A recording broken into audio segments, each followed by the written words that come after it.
नमस्कार, home TV Bharat में स्वागत है। दिल्ली में मुख्यमंत्री योगी आदित्यनाथ ने जापानी प्रतिनिधिमंडल के साथ महत्वपूर्ण मुलाकात की। बैठक में उत्तर प्रदेश में निवेश और औद्योगिक सहयोग को लेकर चर्चा हुई और मुख्यमंत्री ने उत्तर प्रदेश में जापानी निवेश की संभावनाओं और विभिन्न क्षेत्रों में साझेदारी को लेकर प्रतिनिधिमंडल के साथ विचार विमर्श किया और बैठक में भारत जापान संबंधों को मजबूत करने तथा निवेश के जरिए रोजगार नए अवसर पैदा करने का जोर दिया गया।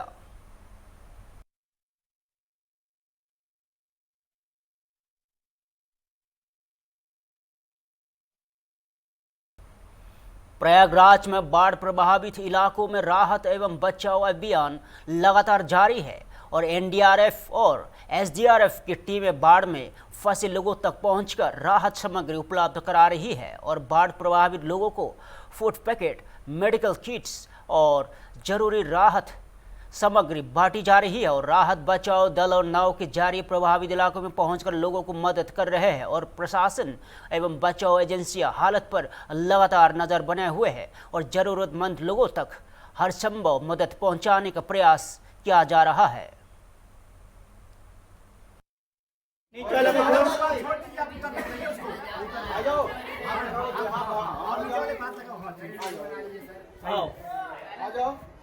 हाँ, नीचे वाला पाइप पकड़ो।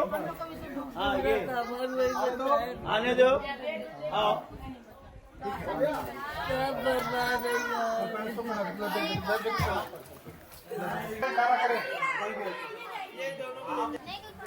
सेवन 80858082। कोई प्रॉब्लम होता है तो आप डायरेक्ट पे कॉल करें।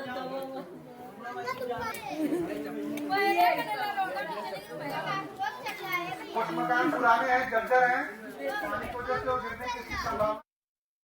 रामपुर की जौहर यूनिवर्सिटी में ईडी की कार्रवाई से हड़कंप मचा हुआ है। आजम खान के ड्रीम प्रोजेक्ट के तौर पर चर्चित जौहर यूनिवर्सिटी में ईडी की टीम जांच के लिए पहुंची और कार्रवाई के दौरान यूनिवर्सिटी के प्रमुख गेट पर भारी पुलिस तैनात किया गया है और सुरक्षा के मद्देनजर अर्धसैनिक बलों की भी तैनाती की गई है और जानकारी के मुताबिक ईडी की टीम यूनिवर्सिटी से जुड़े दस्तावेजों की जांच में जुटी है और मामले से जुड़े अन्य पहलुओं की भी पड़ताल की जा रही है। वही सपा नेता और एडवोकेट सतनाम सिंह मट्टू ने आरोप लगाया है कि यूनिवर्सिटी के छात्रों की तलाशी ली गई है। हालांकि इन आरोपों की स्वतंत्र पुष्टि नहीं हुई है और ईडी कार्रवाई के बाद जौहर यूनिवर्सिटी परिसर में हलचल बढ़ गई है।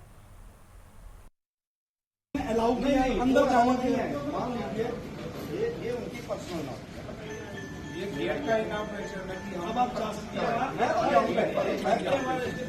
मैं जाऊंगा। मेरा रिक्वेस्ट है कि आप स्टूडेंट्स को परेशानी आप पूछ सकते हो। अब हमारे बच्चों ने ही हमें फोन किया, तब आया। आप बच्चों ने ही फोन किया, तभी आया। आपने क्वेश्चन पूछा, हमने आंसर दिया। ऐसा ना सर, हमने आंसर दिया। सर मैं आपसे हाथ जोड़ के हम आप कार्रवाई अंदर चल रही है सर, यहाँ गेट पे थोड़ा चल रही है, पूरा प्रीमाइस हम कवर कर रहे हैं। मेरा यह कह रहे हैं बच्चे ये मैं कचहरी जाने के लिए तैयार हो रहा था तो मुझे चाचा अपनी थोड़ी आईडी नीचे करिए फोन आए हल्की सी। बोले सर यहाँ पर कुछ लोग आए हैं, फोर्स भी है और वो हमें अंदर जाने नहीं दे रहे हैं। तो तब मैं आया तो जब मैंने और हमारे फोन नंबर बाई फोर्स लिए जा रहे हैं। हमने जब फोन नंबर देने से मना किया तो हमें एंट्री बंद कर दी। बोले आप क्लास में पढ़ने नहीं जा सकते।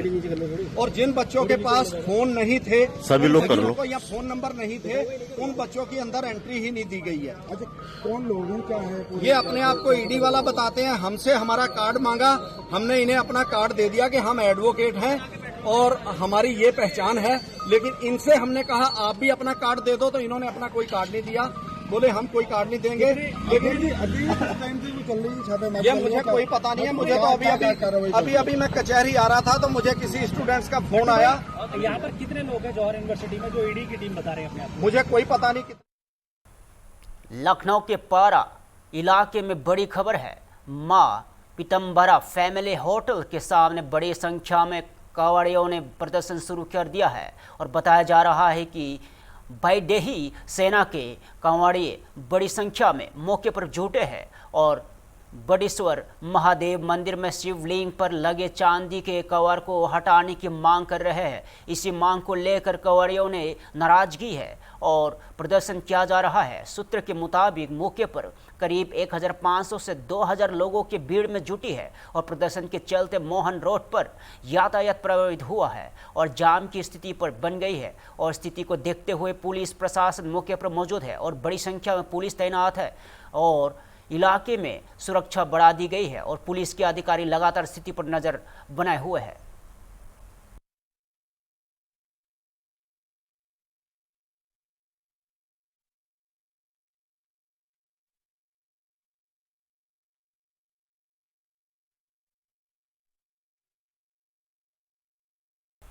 रामपुर के जौहर यूनिवर्सिटी पर ईडी की कार्रवाई को लेकर योगी सरकार के मंत्री दानिश आजाद अंसारी का बड़ा बयान सामने आया है। उन्होंने कहा है कि जौहर ट्रस्ट से जुड़े मामले में भ्रष्टाचार की परतें सामने आ रही है और जांच एजेंसियां अपना काम कर रही है। मंत्री ने कहा है कि अगर किसी तरह की अनियमितता या भ्रष्टाचार हुआ है तो जांच के जरिए उसकी सच्चाई सामने आएगी और कानून के मुताबिक कार्रवाई होगी। वही जौहर यूनिवर्सिटी में ईडी की कार्रवाई के दौरान दस्तावेजों की जांच की जा रही है।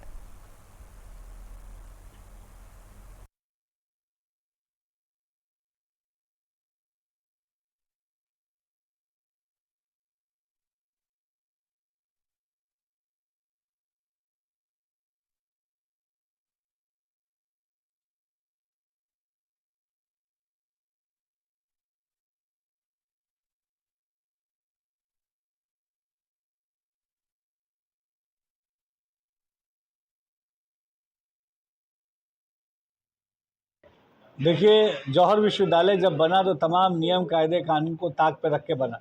अपने निजी स्वार्थ के लिए एक विश्वविद्यालय को तैयार किया गया जिसका मकसद कतई समाज में एक अच्छी शिक्षा व्यवस्था को पहुंचाना ये नहीं था। सरकारी संपत्तियों पर अवैध कब्जे किए गए, गरीब लोगों के संपत्तियों पर अवैध कब्जे किए गए, जनता की गाढ़ी कमाई का दुरुपयोग किया गया। सरकारी जो पैसे से, जो जनता के टैक्स के पैसे से जो रोड बना था, उस रोड को विश्वविद्यालय परिसर के अंदर शामिल कर लिया गया और आम लोगों को उस पर चलने से मनाही कर दी गई। तो एक तानाशाही रवैया जौहर विश्वविद्यालय को बनाने के पीछे जो अपनाया गया, ये और तमाम नियमों को की अनदेखी की गई, बिना नक्शे पास कराए बिल्डिंगों का निर्माण कराया गया।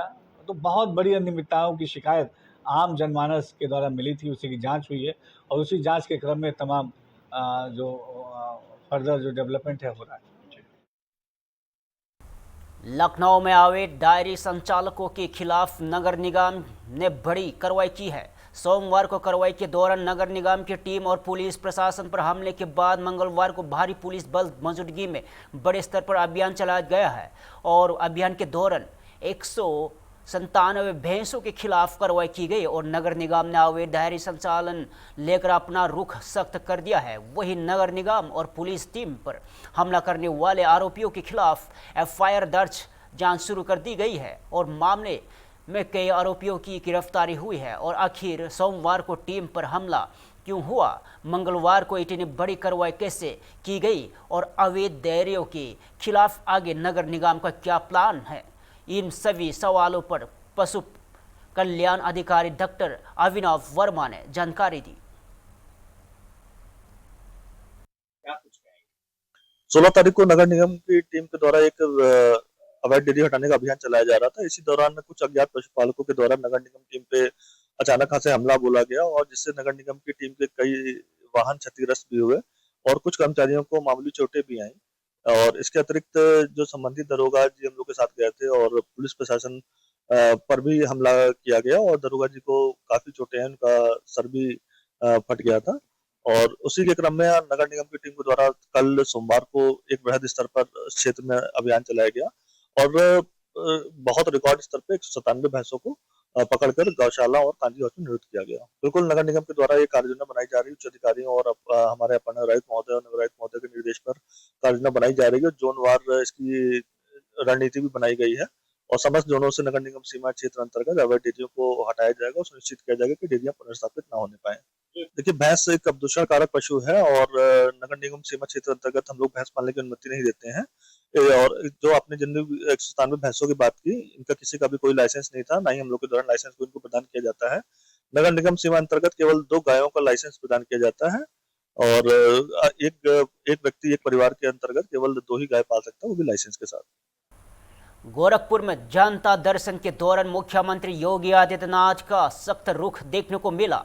गोरखनाथ मंदिर में आयोजित जनता दर्शन कार्यक्रम में एक महिला ने रास्ते के विवाद को लेकर मुख्यमंत्री से शिकायत की और महिला ने बताया कि उसके आवागमन के लिए रास्ता उपलब्ध नहीं कराया जा रहा है और शिकायत सुनते ही सीएम योगी अधिकारियों को तत्काल कार्रवाई के निर्देश दिए और महिला को रास्ता उपलब्ध कराने को कहा और मामले में लापरवाही बरतने पर मुख्यमंत्री ने संबंधित लेखपाल और कानून गो और तहसीलदार को निलंबित करने का आदेश दिया गया और सीएम के सख्त निर्देश के बाद अधिकारियों में हड़कंप मच गया है और मुख्यमंत्री ने अधिकारियों को जनता की शिकायतों का त्वरित और निष्पक्ष समाधान निश्चित करने को निर्देश भी दिए।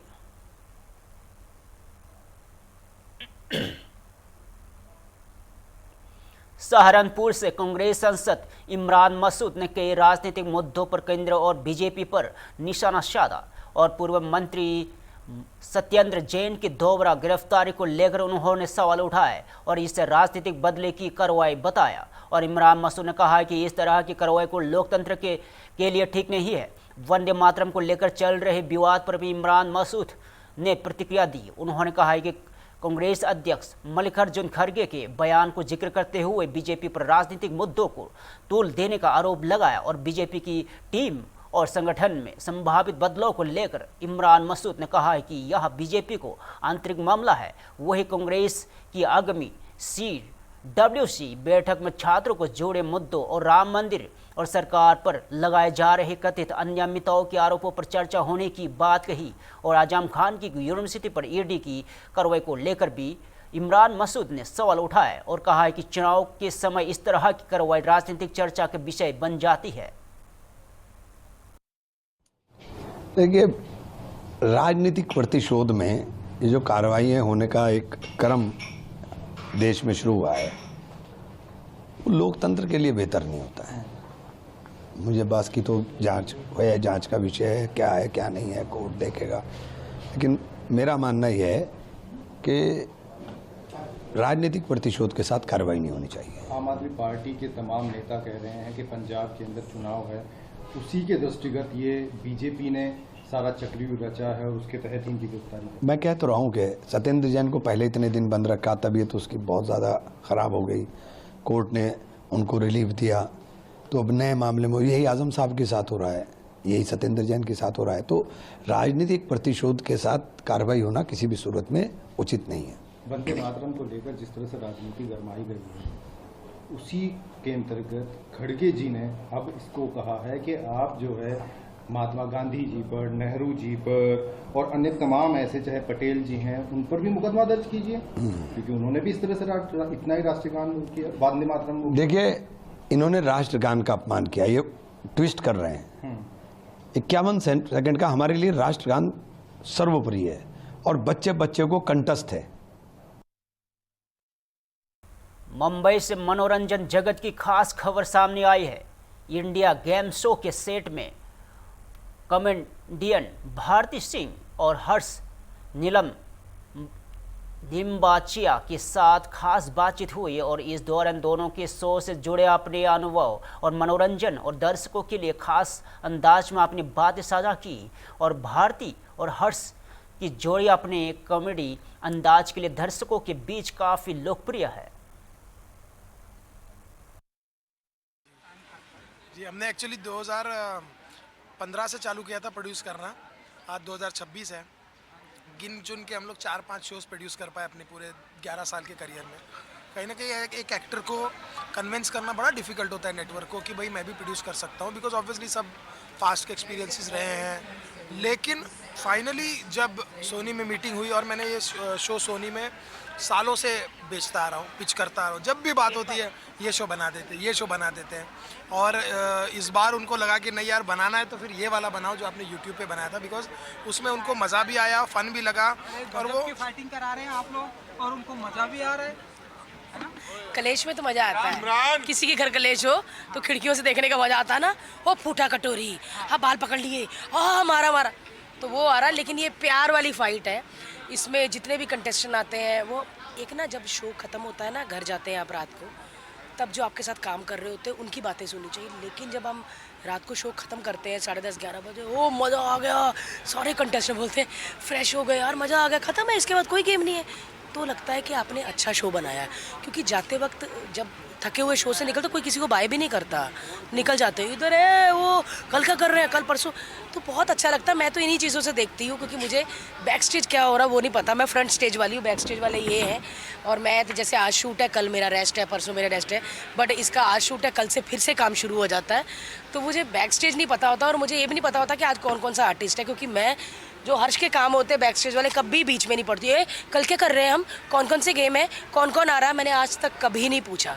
और यहीं पे आके देखती हूँ कि मनीषा रानी और चमोला जी हैं, तो फिर भारती का बहुत क्लियर है कि भाई वो एक्टर बहुत कमाल है, और मेरे पास भी एक बहुत कमाल का एक्टर है, तो मैं उसको बाकी चीज़ों से बहुत दूर रखता हूँ ताकि वो अपने काम में फोकस करे, और बाकी जो है कि स्क्रिप्टिंग से लेकर एडिट से लेकर चैनल मीटिंग। पटना में नेता प्रतिपक्ष तेजस्वी यादव के नेतृत्व में राजभवन मार्च निकला गया, और मार्च को देखते हुए डाक बंगला चौराहे पर भारी सुरक्षा व्यवस्था तैनात की गई है। और तेजस्वी यादव ने सिवान में छात्रों के खिलाफ कथित तौर पर घातक हथियारों के इस्तेमाल को लेकर सरकार पर सवाल उठाया है। उन्होंने कहा है कि संविधान नागरिकों को शांतिपूर्ण तरीके से विरोध और बात रखने का अधिकार देता है। विपक्ष ने आरोप लगाया है कि छात्रों के प्रदर्शन के दौरान पुलिस कार्रवाई संवैधानिक और लोकतांत्रिक अधिकारों के खिलाफ है, और साथ ही डीएम और एसपी के तबादले के बावजूद जिम्मेदारी तय करने की मांग उठाई गई। और वही विरोध प्रदर्शन को लेकर राजनीतिक आरोप प्रत्यारोप भी तेज हो गए हैं, और विपक्ष से सवाल किया गया है कि झारखंड में इसी तरह के मामलों को लेकर प्रदर्शन क्यों नहीं किया गया है।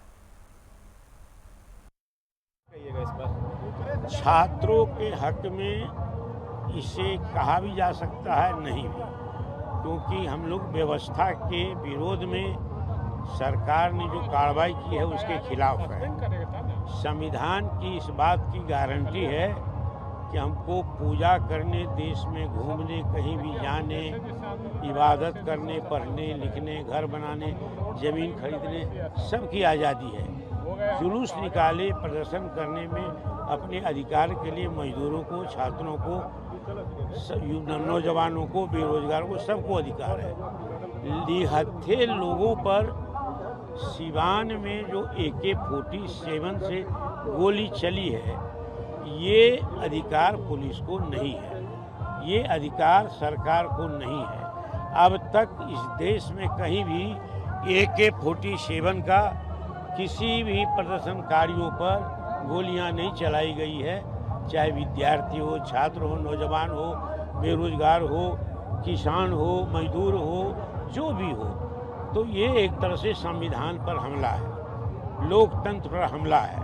तो इसके खिलाफ हम लोग आए हैं कि AK-47 जो मालखाना से निकला, मालखाना माने शास्त्रागार से निकला, ये अथॉरिटी किसको थी और ये अथॉरिटी ट्रांसफ़र किसने की, और जिसको ट्रांसफ़र करके कन्फर्म किया गया, कन्फर्म करके जो इनको दिया गया वो व्यक्ति कौन, पदाधिकारी कौन।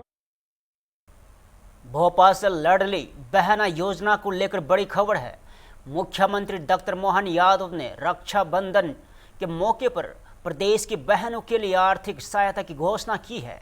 28 अगस्त को रक्षाबंधन और सावन पर्व के अवसर पर सीएम हाउस में विशेष कार्यक्रम आयोजित किया जाएगा, और मुख्यमंत्री के मुताबिक लाडली बहना योजना की नियमित किस्त के रूप में 1500 रुपये का रक्षाबंधन के उपहार के तौर पर अतिरिक्त 250 रुपये बहनों के खातों में ट्रांसफर किए जाएंगे। इसके लिए 1,25,00,000 से अधिक की राशि का प्रावधान बताया गया है। और सीएम मोहन यादव ने कहा है कि सरकार का उद्देश्य बहनों को आर्थिक रूप से सशक्त और आत्मनिर्भर बनाना है। उन्होंने कहा है कि आर्थिक सहायता से कई परिवारों में बहनों सिलाई मशीन, गाय या भैंस जैसी ज़रूरत चीज़ों को खरीदकर परिवार की आर्थिक स्थिति मजबूत कर सकती है। और मुख्यमंत्री ने रक्षाबंधन के पावन पर्व पर प्रदेश की सभी बहनों को शुभकामनाएं और आशीर्वाद दिया और प्रदेश के खुशहाली के लिए बहनों को आशीर्वाद मांगा। महीना रक्षाबंधन का त्यौहार 28 तारीख को होने वाला है। अपने सीएम हाउस में मैंने बीते दिन सावन के झूले और प्रदेश भर की प्रमुख बहनों को बुला करके एक तरह से रक्षाबंधन का त्यौहार और सावन का महोत्सव मनाने का हमने प्रयास किया था। आज यहाँ मैं मैहर की माताजी के स्थान से 1,25,00,000 से ज़्यादा लाडली बहनों के लिए उनकी नियमित 1500 की किस्त और 1,25,00,000 बहनों को 250 रुपये अलग से रक्षाबंधन का नेग उनको देने के लिए हमारा एक कार्यक्रम आयोजित है। ये बहनों को स्वावलंबित बनाने की दिशा में एक बड़ा संकल्प का भी कारण है। हम सब जानते हैं कि कई घरों में ये बहुत बड़ी राशि है, जिनके कारण से हमारे परिवार के अंदर एक सकारात्मकता सुविधा कई कारणों से बहनों के द्वारा जो राशि मिल रही, कोई सिलाई मशीन ले आई ताकि उसकी अलग। फिलहाल के लिए इतना ही। ताज़ा खबरों के लिए जुड़े रहिए हम टीवी भारत के साथ।